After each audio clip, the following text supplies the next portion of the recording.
Всем привет! Снова мы с вами сегодня рассматриваем нанесение декоративных штукатурок, но сегодня я бы хотела рассмотреть и сама попробую в том числе итальянские материалы. Известковый мармарин итальянский, название называть не буду пока, ни рекламу, ничего. Я хочу его попробовать вместе с вами и заодно озвучить мои ощущения. То есть первое, пришли пробники. Ну, естественно, они фасованные. Может быть, так себя ведут известковые материалы. Мы в основном акриловыми работали всегда. Высох. То есть вот пришел материал, прошло 2-3 недели.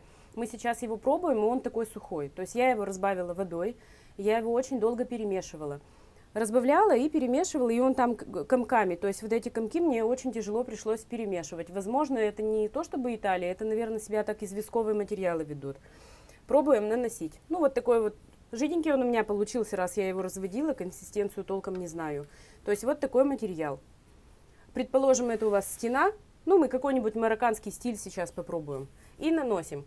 Хочу сказать, ну, у него такой приятный запах. Он достаточно эластичный. Вот. Работать мне сейчас им будет тяжело, потому что комочки. Но они хорошо растягиваются.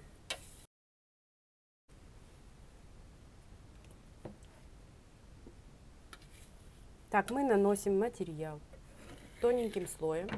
Как я уже и говорила, раз у нас получились комочки, то они вот немножко так остаются, но в принципе они растягиваются, то есть размазываются по стене. Я думаю, что когда приезжает свежий товар, закрытый в ведрах, и вы его наносите, проблем не возникнет. У нас возникли проблемы, так как это пробники, они пришли у нас уже фасованные, то есть от поставщика приехали на пробу. Вот мы его и пробуем. Видите, он комки-комки, но вроде как комки уходят. Ну, работать приятно достаточно, легко, и запах такой приятный. То есть растягивается легко, никаких усилий особых не нужно.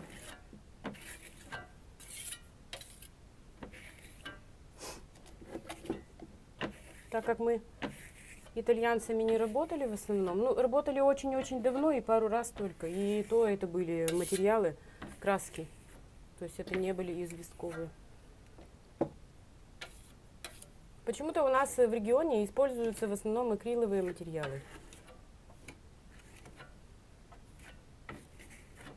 То есть вот мы нанесли его тоненьким слоем. И что-то в марокканском стиле попробуем. Давайте ждать не будем, мы сразу же попробуем наделать ляпы. Посмотрим, как это. Ну, возможно, я тут не права.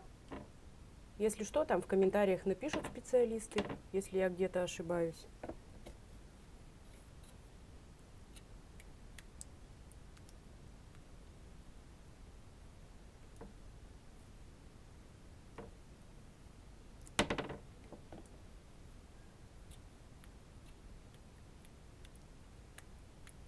Жидко слишком он у меня получился. Если бы, опять же, он был свежий и в ведерке, я думаю, что такого бы не произошло. Он был бы готовый. А так как его открыли, расфасовали, отправили, пока он ехал, пока он у нас постоял, вот вам результат, он подсох.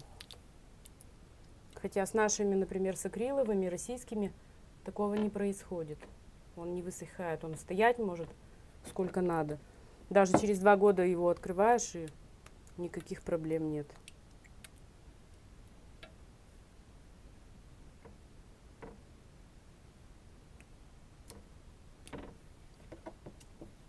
Сейчас мы посмотрим, как он наносится, как он окрашивается, как он себя ведет вообще. По стоимости он, конечно, дороже, чем российский. Но, честно говоря, не запредельно. То есть вполне приемлемая цена. И даже, честно говоря, некоторые российские это подороже бывают. Называть не будем. Мы вообще не говорим сейчас о имени производителя. Мы говорим про материал и про нас. Мы говорим про то, что мы можем наносить вот таким вот способом. Таким способом мы можем наносить любой практически материал. И это может быть фактурная штукатурка, и это может быть декоративная краска. Таким же способом. Нужно смотреть на ведерочко, где написан расход рекомендуемый. То есть, если это будет краска декоративная, вот этим способом нанесена, то ляпы будут меньше. И все. Понятно, что вы сантиметровые не положите, но эффект возможен такой. И он очень неплохой.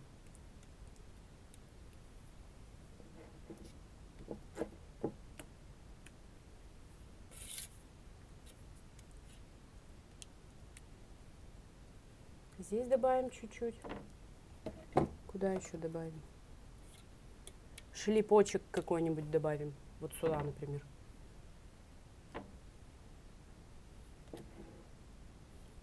Ждем подсыхания. Подсохло у нас. Ну, как мы определяем, что он подсохло? Он начинает становиться немножко матовым. То есть видно, что он еще блестит, но уже не так вот, не сырой, немножко схватился. Пробуем. Так, и у меня рядышком будет. Так, пробуем известковый итальянский материал. Посмотрим, что у нас получится. Кельмой мы приглаживаем его разносторонними движениями. Вот эти островки, которые мы нанесли.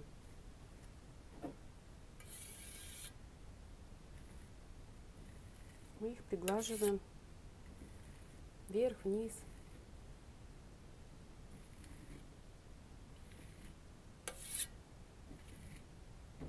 Ну, так неплохо, в принципе. То есть на ощупь он приятный и катится по нему.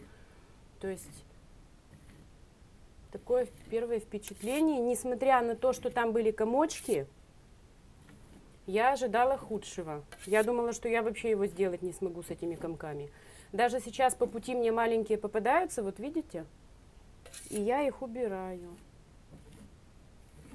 Вот. Таким вот способом.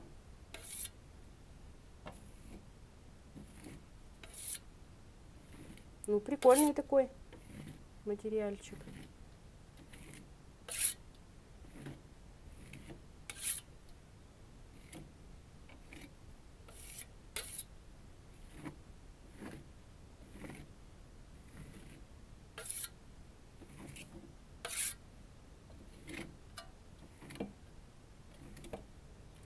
На планшете, конечно, не очень удобно, на стене удобнее, там размахнуться есть где, а здесь на планшете пытаешься вот на этом кусочке что-то сообразить.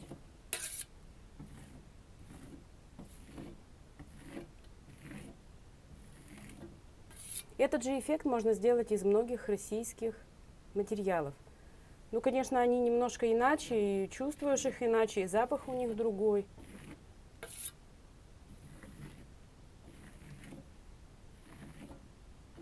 Так, мне, в общем-то, нравится.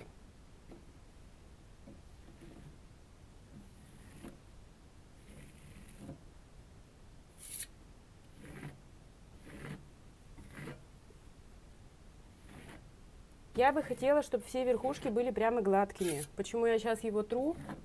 Я еще его боюсь пока. Я тоже человек, я тоже боюсь иногда.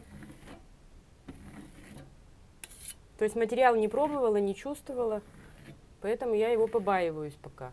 Но я бы хотела, чтобы вот этих вот не было полосочек. Я бы хотела, чтобы гладко было. Возможно, надо еще подождать. Может быть, я тороплюсь.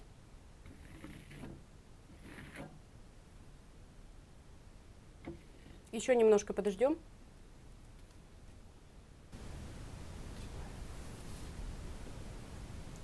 Еще немножко мы подождали, он подсох. То есть начинаем снова полировать. Напоминаю, что я хотела. Я хотела, чтобы верхушечки, вот эти вот островки, все были гладкими. Без всяких вот царапин и так далее. То есть немножечко полируем. И я вижу, что он при полировке начинает блестеть, как венецианка. То есть верхушки у него прямо блестеть начинают. Он глинцуется.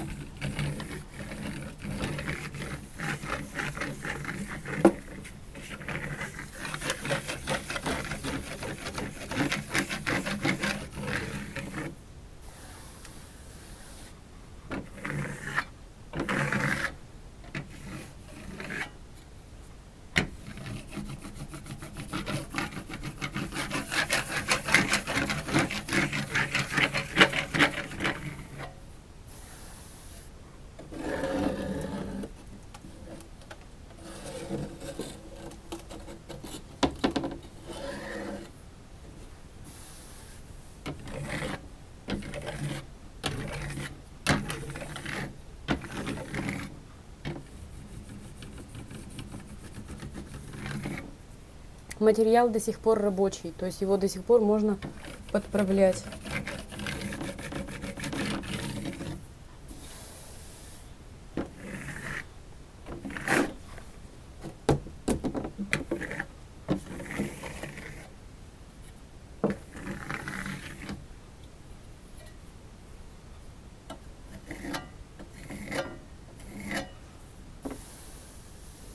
Так, а теперь мы попробуем его сразу же покрыть, цвет ему задать.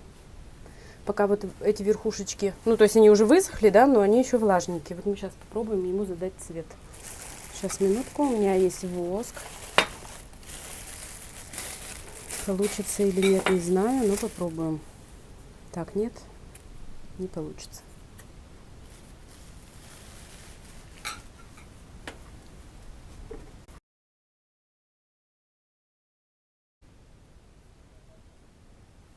Давайте сделаем ее в таком же белом цвете, просто добавим лазури белое золото.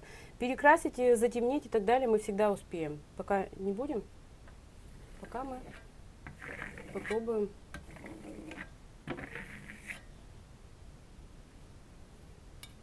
В белом цвете. Так, косяк. Косяк убираем. Убирается, косяк убрался. Нормально. Тут тоже косяк. Колер попал. Ну ладно.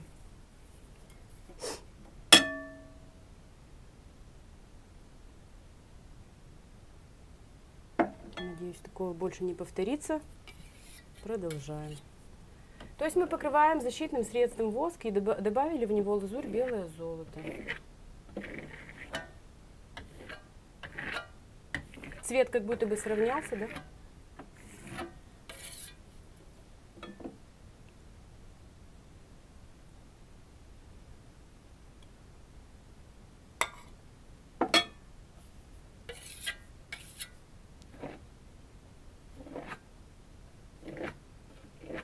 Мы полностью покроем, и потом уже размажем, как нам надо. Нам не надо вот этих полос от воска. Нам надо, чтобы он был равномерный.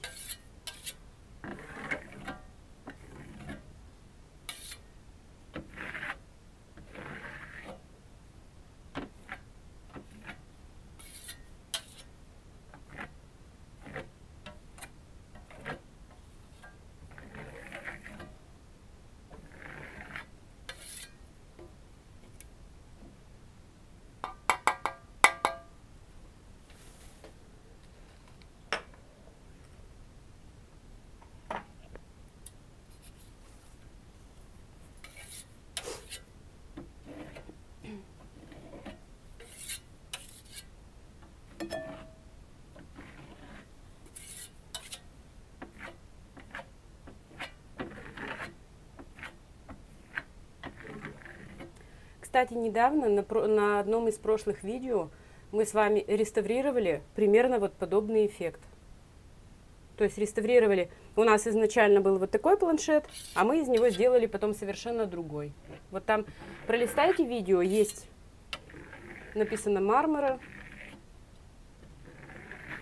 нанесение. То есть это на будущее, как нам исправить, не исправить, а переделать. Вот вы пожили вот с таким выкрасом 2, 3, 5, 10 лет. Ну, сколько кто живет, я не знаю. По времени ремонт, кто как делает. Через какие промежутки. Но вот этот эффект потом можно переделать. Совсем иначе будет он выглядеть.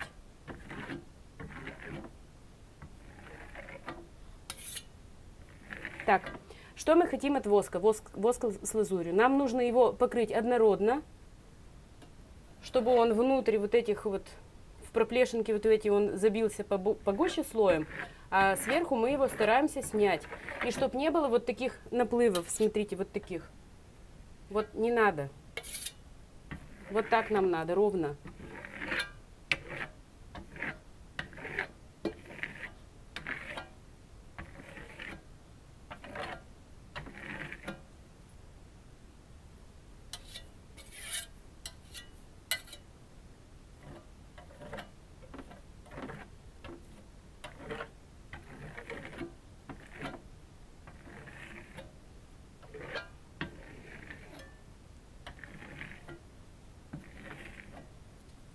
косячки есть, мы их можем тоже убирать. То есть мы можем работать с ним. Вот видите, раз, убираем. Раз, убираем.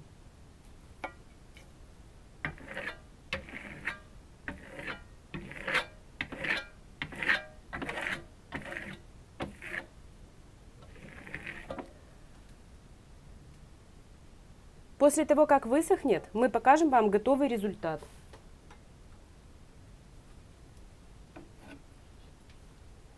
Вот такой был у нас сегодня эксперимент. Мы с вами использовали итальянский материал на известковой основе. И вот у нас что получилось. В конце видео, ну, так более снимем поближе со всех ракурсов. Всем пока! Подписывайтесь, ставьте лайки. Все ссылки в описании. И пока!